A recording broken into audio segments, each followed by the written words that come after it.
YCP కార్యకర్త సల్మాన్ హత్యకు నిరసనగా ఏపీ వ్యాప్తంగా వైసీపీ నిరసనలు చేపట్టింది. అంబేద్కర్ విగ్రహాల దగ్గర ఆందోళనకు దిగింది. సల్మాన్ను చంపిన హంతకులను శిక్షించాలని డిమాండ్ చేస్తున్నారు వైసీపీ శ్రేణులు.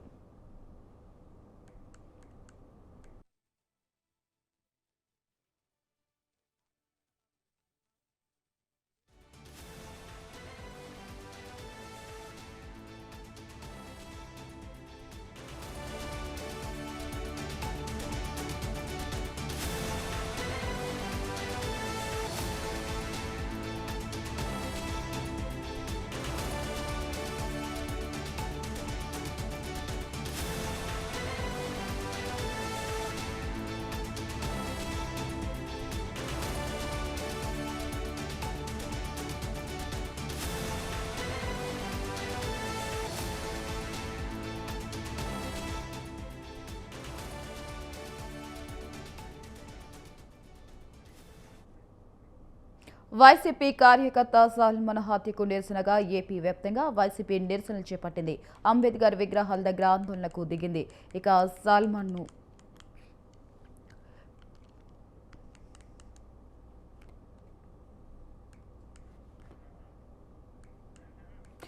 సల్మాన్ను చంపిన హంతకులను శిక్షించాలని డిమాండ్ చేస్తున్నారు వైసీపీ శ్రేణులు. ఇదే అంశంపై మరింత సమాచారం మా కరెస్పాండెంట్ అలీం ఫోన్ ద్వారా అందిస్తారు. అలీం, చెప్పండి, మరి సల్మాన్ ని చంపడానికి గల కారణాలు ఏమై ఉంటాయి? ఆంధ్రప్రదేశ్ లో వైఎస్ఆర్సీపీ ఆధ్వర్యంలో ఎవరైతే ప్రతినిధులు ఉన్నారో వాళ్ళని టార్గెట్ చేసి టీడీపీ దాడులకు ఎగబడుతుందని చెప్పి మాజీ ముఖ్యమంత్రి వైఎస్ జగన్మోహన్ రెడ్డి ఆగ్రహం వ్యక్తం చేశారు. ఏదైతే పల్నాడు జిల్లాలో మీరు అన్నట్లుగా సల్మాన్ రాజు హత్య తర్వాత ఆ నియోజకవర్గంలో జరిగిన పరిణామాలన్నిటి మీద కూడాను ఆయన నిన్న స్థానికున్న ఎవరైతే మాజీ కాసుతో మాట్లాడటం జరిగింది.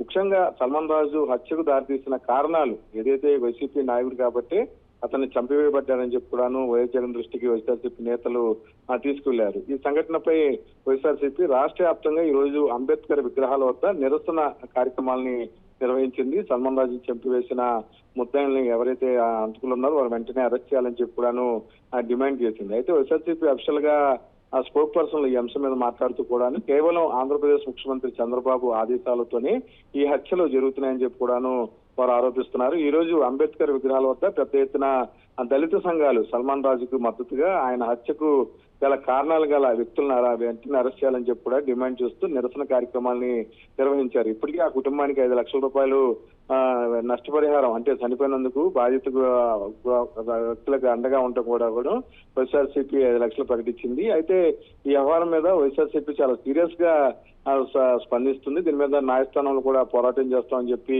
వైఎస్ఆర్సీపీ నాయకులు చెప్పారు. ఎన్టీఆర్ జిల్లాలోని ప్రధానమైన దళిత నాయకులు ఆధ్వర్యంలో అందరూ కూడా ఈ రోజు ఉదయం వైఎస్ఆర్సీపీ ఆధ్వర్యంలో నిరసన కార్యక్రమాలని నిర్వహించారు. సల్మాన్ రాజు కుటుంబ సభ్యులకి వెంటనే వారికి సంబంధించి రక్షణ చర్యలు కూడా ప్రభుత్వం తీసుకోవాలని చెప్పి వారు డిమాండ్ చేస్తున్నారు. Vaishali, right, thank you Aleem, thanks for the updates. కుటుంబాన్ని ఆదుకోండి, ఎక్స్గ్రేషియా ఇవ్వండి, ఏదైతే జగన్మోహన్ రెడ్డి గారు ఇస్తున్నట్టు. ఇంకా దారుణం ఏంటంటే అసలు 70 సంవత్సరాల స్వతంత్ర భారతదేశంలో ఎక్కడా ఇనుండవు. మనిషి చనిపోతే సరే కారణం ఏదైనా కావచ్చు, మర్డర్ కావచ్చు, వేరే చావైనా కావచ్చు, ఎవరైనా సరే వాళ్ళు ఇళ్ళకి తీసుకెళ్తారు. వాళ్ళ మత సాంప్రదాయం ప్రకారం పూడ్చిపెట్టడమో కాల్చటమో చేస్తారు. ఆ బాడీని పిన్నెల్లి ఎస్సీ కాలనీకి తీసుకెళ్తామంటే గ్రామంలోకి తాగకూడదంట.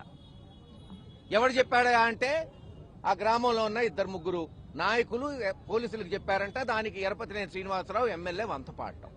ఏమి జాగీరైంది?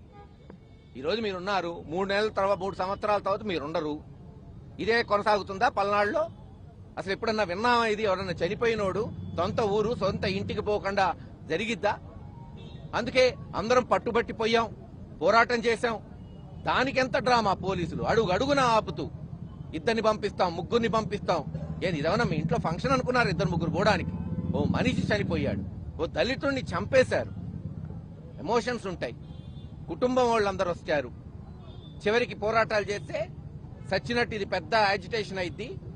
అప్పటికీ చెప్పాము, నిన్న గనక మీరు పంపకపోతే రేపు జగన్మోహన్ రెడ్డి గారు వస్తాడంటే భయపడి సచ్చినట్టు ఈ ప్రభుత్వం పంపాల్సి వచ్చింది. సల్మాన్ గారికి ఘనంగా నివాళులు అర్పించాం. ఈ రోజు పోలీసులు ఫోన్ లో ఏం మాట్లాడుతున్నారు అతనితో? ఎవరు రమ్మన్నారు? ఎందుకు వచ్చారు? ఊర్లోకి మీరు రావద్దు కదా అని చెప్పి పోలీసులు ఈ విధంగా స్పందించారు. ఎంత బాధాకరం అండి, ఎంత దారుణం పోలీసులు ఈ విధంగా స్పందించడము. లా అండ్ ఆర్డర్ కాపాడాల్సినటువంటి ఇలా పోలీసులు ఇప్పటికే పిన్నెలి గ్రామంలో ఎలక్షన్ అయిపోయిన దగ్గర నుంచి ఈ 18 నెలల కాలంలో 200 మంది పైగా కుటుంబాలు బయట ఉంటే మరి ఎవరు రమ్మన్నారు అని చెప్పి వాళ్ళ బంధువులతో ఈ విధంగా మాట్లాడుతున్నారంటే లా అండ్ ఆర్డర్ కాపాడాల్సినటువంటి పోలీసులే ఇలాంటి హత్యల్ని, ఇలా గూండాల్ని, ఇలాంటి రౌడీజాల్ని ప్రోత్సహిస్తున్నారా అని మనకు అర్థమవుతా ఉంది.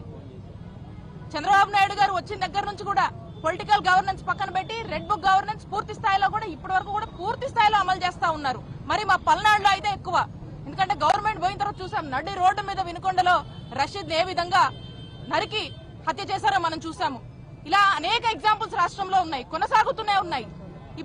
ఇప్పుడు ఈ ముందా సాల్మన్ ని కూడా మనం చూసాము ఏ విధంగా హత్య చేశారు. అంటే పోలీసులు లా అండ్ ఆర్డర్ ని పూర్తిగా కూడా వాళ్ళ చేతుల మీదకి తీసుకొని ఏ విధంగా ప్రవర్తిస్తున్నారు అనే విషయాన్ని రాష్ట్ర ప్రజలందరూ కూడా గమనిస్తా ఉన్నారు. తన భార్యకు బాలేదని చెప్పి గ్రామానికి వచ్చి తనకి